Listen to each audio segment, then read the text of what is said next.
Открыли улицу Мадыева. Вот тротуар с одной стороны, это если вот ехать с Льва Толстого. Вот такой вот он ширин. Здесь велосипеду, ну и человеку, собственно, проехать, я не знаю, сейчас замерим.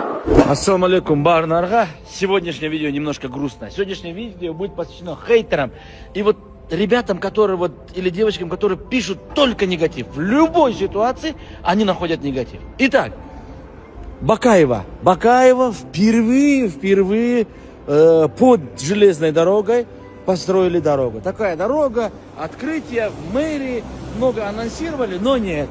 Один наш горожанин приехал и показал, что на велосипеде, да и горожанам очень сложно здесь пройти, так как здесь узко все.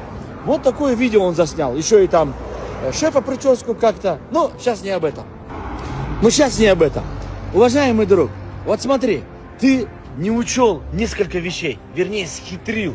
Во-первых, данный мост технический, я сейчас покажу, есть вывески не для пешеходной зоны, он для технического обслуживания данной дороги. Во-вторых, ты мог просто перейти дорогу и провести свои замеры на той стороне дороги. Вот она, восточная сторона. Широкий тротуар, здесь можно и на велосипеде проехать. Но нет, ты тоже этого не делаешь. Ребята, впервые в истории строительства дорог, мы проложили дорогу под железной дорогой.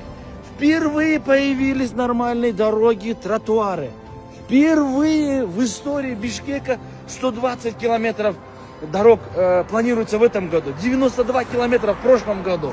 Впервые в истории на Льва Толстого нормальные появились тротуары, нормальные бордюры, нормальная дорога. Вот эта дорога проложена боками. Мы предупредили, это первый этап строительства большой развязки Льва Толстого «Молодая гвардия». Но нет, вот в последнее время замечаю очень много негатива, очень много. И самое обидное в этой ситуации, есть некоторые комментаторы, я их знаю, я им звоню, говорю, а ты почему вот так? Он говорит, а я уже 5 лет в Москве живу. Я говорю, ну ты же не знаешь даже, ты же не видел. Там сухие деревья, не сухие были, вырубили мы, ты даже не знаешь историю. Ну, Рамис все пишут, ну и я написал. И, уважаемый друг ты, велосипедист, вот эту картинку дороги